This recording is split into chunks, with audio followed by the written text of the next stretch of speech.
Welcome back, everybody. You know, studies show that there's a link between oral health and a whole host of illnesses like heart disease, diabetes, stroke. Simply put, if your mouth isn't healthy, chances are you're not healthy. That's why organizations like the Interfaith Dental Clinic are so important to our community. And joining me now to talk more about that is Dr. Rhonda Switzer Nadesti. Welcome. Thanks for having me. Well, it's our pleasure to have you here to hear about what great work that you're doing to help those folks who are out there who may be poor, elderly, uninsured, because basically if you live in the state of Tennessee and you don't have health insurance, chances are you're not getting proper dental care. That's right, and we know it's very, very important. Yes, it is. It's important, as I pointed out. A lot of people don't realize or can't quite see or understand the correlation between how what's happening in my mouth relates to the rest of my body. Talk a little bit about that connection between poor oral health and then the rest of those different diseases that we might come down with. Well, our mouth is part of our body, and there is a way for the bacteria that's in our mouth to get in our system. So it affects diabetes, stroke, heart disease, and certain cancers, such as oral cancer. So getting a regular checkup with a dentist is really important. But unfortunately, in the state of Tennessee, if you don't have dental health, you can't get oral health care through Medicaid either, or Medicare. Right. If you're over 21, Medicaid does not have any dental component for adults, or there's no dental in Medicare either. So there's no options. Right. Well, we're doing some things right. We have 2 great dental schools where you can get affordable services.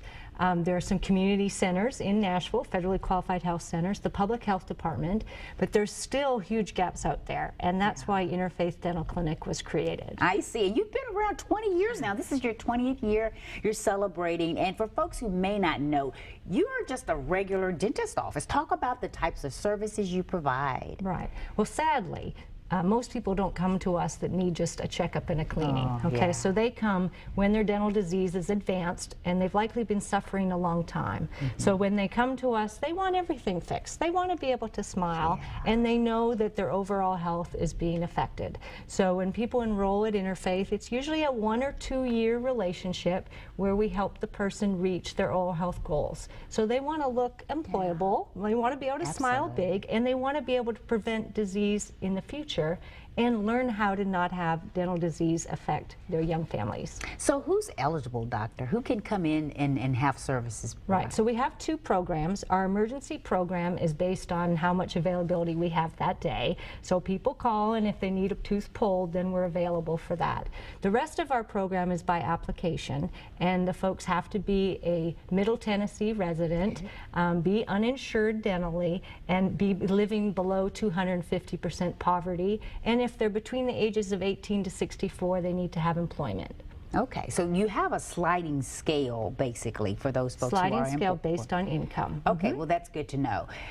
For folks who may not know exactly how to take care, once you've taken care of them, okay, and they may not continue that, you want to teach them proper oral health education so they continue to do what they need to do to keep their oral health where it needs to be. Well, dental disease is preventable, but there's a lot of facets to it. So one is we look at nutrition, and we are all over consuming sugar. The World Health Organization came out with new guidelines that adults need only 6 teaspoons of sugar a day and children 3 teaspoons. Wow. And in a can of soda, there's 9 teaspoons. So sugar is affecting our teeth as well as obesity. So we do look at, you know, and not just sugar sweetened drinks, but also, you know, high carbohydrate, high fructose corn syrup foods. So we look at nutrition, and then we look at brushing habits. So is there flossing going on, and how often are we brushing, and are we brushing well, and are we using fluoridated toothpaste? Okay, so a lot of the way we look has to do with our smile. And when we feel good about our teeth, we smile more often. So I would imagine that people who walk out of your office leave there with a little bit higher self-esteem. Yeah. Well, we think we're changing lives every day. We can tell the difference just in their posture when they leave, that now they feel confident and ready for some more opportunities. Yes. So it does make a big, big difference. Folks come in to their first appointment with us really embarrassed, and you know, it's not their fault. This dental disease has settled in when they were very, very young, and once that health disparity is there, it's there. Right.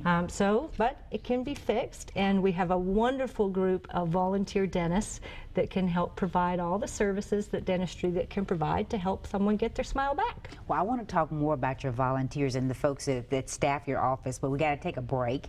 And when we come back, we'll have more on the Interfaith Dental Clinic and all the great work they're doing. Stay with us.